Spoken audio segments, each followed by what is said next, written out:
Cuando mi tía me llamó aquella tarde de invierno, su voz tenía algo distinto. No era una simple invitación, sonaba como una necesidad. Me pidió que fuera a pasar unas semanas con ella, para ayudar en la casa, dijo. Yo acepté sin pensarlo demasiado. Tal vez porque necesitaba escapar de mi propia rutina, o tal vez porque supe, sin entender por qué, que ese viaje cambiaría algo dentro de mí. Mi tía vivía al borde de un bosque de pinos, en una casa de madera con olor a menta y clavo. A mi llegada, todo estaba cubierto de escarcha. En la estación, me esperaba su hijo, mi primo Antón. No lo veía desde hacía años. Lo recordaba como un niño callado, fascinado por los dinosaurios. Ahora era un hombre alto, de mirada gris y labios tensos, como si siempre ocultara un pensamiento que no debía decir. Llevaba un termo de café en la mano. ¿Todavía lo tomas sin azúcar?, preguntó con una leve sonrisa. Asentí. No supe por qué, pero su tono me hizo sentir un leve temblor en el pecho. El viaje hasta la casa fue corto, aunque el silencio entre nosotros lo hizo parecer más largo. El bosque se abría a los lados del camino como un túnel de sombras y luz. Cuando llegamos, mi tía me abrazó fuerte. Me mostró mi habitación en el segundo piso, con una ventana que daba al jardín cubierto de nieve. Todo estaba ordenado, como si me hubieran estado esperando. Los primeros días pasaron tranquilos. Ayudaba a mi tía en la cocina, hacíamos pasteles de arándanos y pan con cebolla para los vecinos. Antón iba y venía, trabajo, caminatas, silencios. Pero por las noches, nos encontrábamos en la cocina. Tomábamos té, hablábamos de libros, del frío, de nada y de todo. Cada noche, las palabras se hacían más largas, y los silencios más elocuentes. Una noche, tocó la puerta de mi habitación. «¿Olvidaste esto abajo?», dijo, sosteniendo un suéter. Cuando me lo entregó, sus dedos rozaron mi cintura.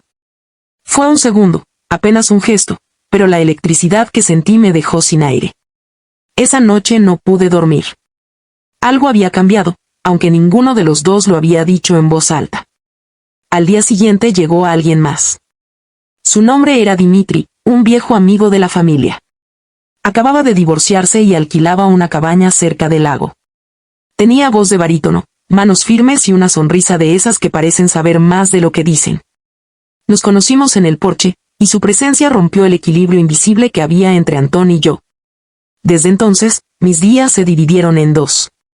Por las mañanas, cocinaba con mi tía, por las tardes, caminaba con Dimitri por los senderos helados, y por las noches, compartía té y miradas con Antón.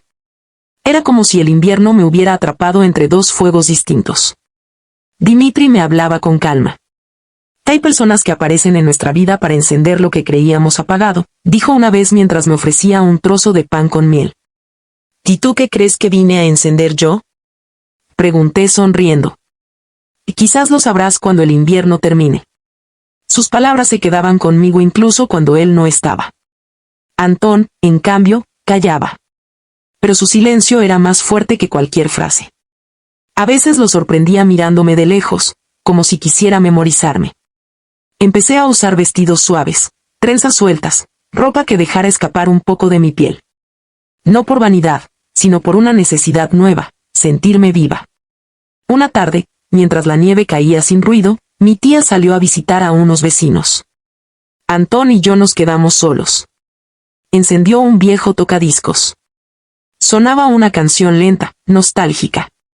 Me quedé mirando por la ventana. Él se acercó por detrás, sin decir nada. Pude sentir su respiración en mi cuello, el calor de su pecho contra mi espalda. Su mano se posó en mi hombro, temblorosa. «Eres hermosa», susurró. No lo miré. Solo cerré los ojos. No pasó nada más. Pero en esa pausa se escondía todo lo que aún no había ocurrido. Dimitri, por su parte, comenzó a buscarme más a menudo. Me llevaba al mercado, al lago congelado, a su cabaña donde el olor a madera y tabaco llenaba el aire. Me habló de su pasado, de sus derrotas, de los inviernos que había pasado solo.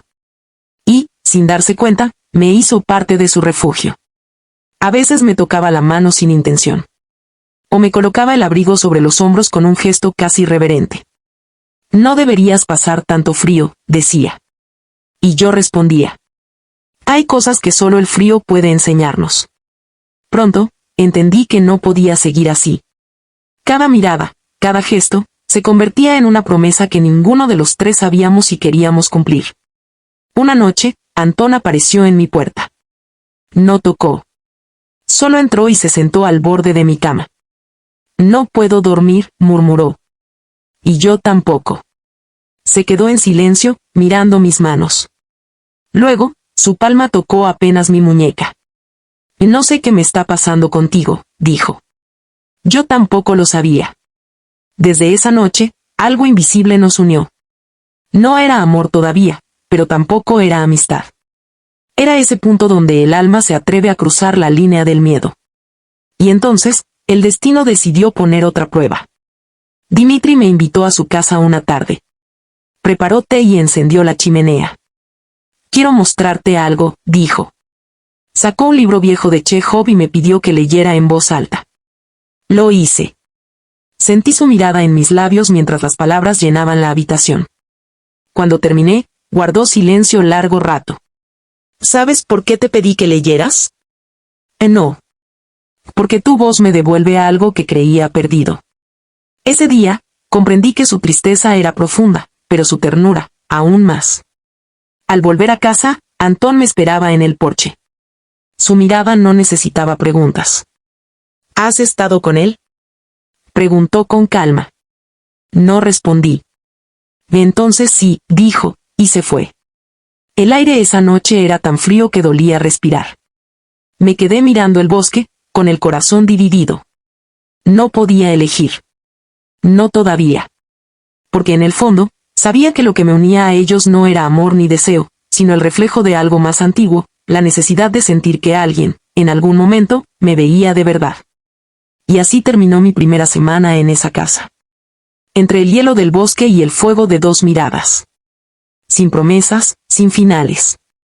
Solo el principio de algo que, tarde o temprano, tendría que explotar. Los días siguientes fueron extraños. En la casa de mi tía el tiempo parecía congelado.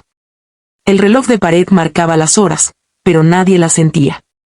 Antón se había vuelto silencioso, distante, y Dimitri ya no aparecía tan seguido. Solo el bosque seguía igual, blanco, inmenso, testigo de todo. Una mañana desperté antes del amanecer. En la ventana, el hielo dibujaba formas parecidas a alas. Me vestí despacio, con un suéter grueso, y bajé a la cocina. Antón estaba allí, preparando café. No me miró. ¿Dormiste bien? Preguntó sin emoción. Lo intenté. Hubo un silencio largo. Entonces, dejó la taza y dijo con voz baja. No quiero perderte, aunque sé que ya te estoy perdiendo. Sus palabras me atravesaron. No supe qué responder. A veces, la verdad no cabe en las frases. Ese día decidí caminar hasta el lago. El viento era fuerte, y cada paso sobre la nieve sonaba como un suspiro que el invierno exhalaba. Cuando llegué, vi a Dimitri, de pie junto al agua congelada. Llevaba en las manos un libro. El mismo que habíamos leído juntos. Te estaba esperando, dijo sin sorpresa.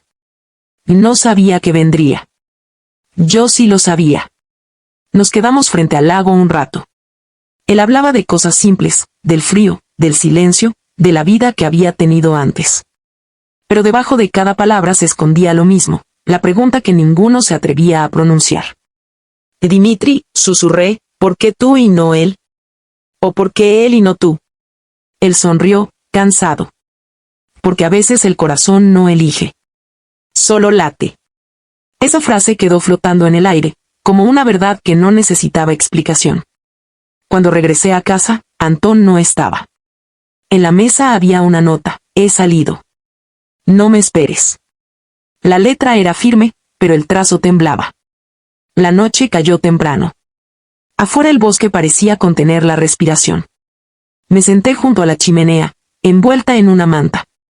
Todo dentro de mí se movía lento, como si las emociones se hubieran mezclado y ya no pudiera distinguir unas de otras: deseo, culpa, ternura, miedo. De repente, escuché el sonido de la puerta. Era Dimitri. Traía consigo una bolsa de papel. Pasteles de miel, dijo. tu tía me los encargó. Y gracias. Dejó la bolsa sobre la mesa y me miró. No pareces bien. Estoy cansada. No. Estás dividida. Me acerqué a la ventana. Afuera la nieve seguía cayendo, suave, interminable. No quiero hacer daño, murmuré. Ya lo hiciste, respondió con calma. Pero también hiciste sentir. No todos tenemos ese poder. Sus palabras me golpearon más fuerte que cualquier reproche. Me giré. Él me observaba con una mezcla de ternura y rendición. Antón me ama, lo sé, dije. Pero tú me haces sentir comprendida. Y eso te asusta. Asentí. Entonces Dimitri dio un paso hacia mí. No me tocó, solo me miró a los ojos y dijo: cuando no sepas a quién elegir, elige el camino que te devuelva la paz. Esa noche no dormí. Soñé con el lago, con las luces del pueblo a lo lejos, con un tren que partía y nadie sabía hacia dónde. Al amanecer, Antón regresó. Estaba pálido, con ojeras profundas. Se sentó frente a mí sin decir palabra. El silencio entre nosotros era tan denso que dolía respirar. Y no quiero pelear, dijo al fin. Pero necesito saber la verdad. ¿Lo amas? No respondí. Me limité a mirarlo. Eso basta, dijo, poniéndose de pie. Fue hacia la puerta, pero antes de salir se detuvo. Yo quería ser el primero que te amara. Y me convertí en el primero que te perdió. Cuando se fue, sentí algo romperse dentro de mí. No era tristeza. Era la certeza de que, sin importar lo que hiciera, alguien iba a salir herido. Durante los días siguientes, la casa se volvió un lugar extraño. Mi tía notaba mi inquietud, aunque no decía nada. Preparaba sopas, encendía velas, hablaba del clima. Pero sus ojos lo sabían todo. Las mujeres mayores siempre saben, aunque nadie les confiese nada. Una tarde, mientras ella visitaba a una vecina, quedé sola. La nieve caía con lentitud infinita.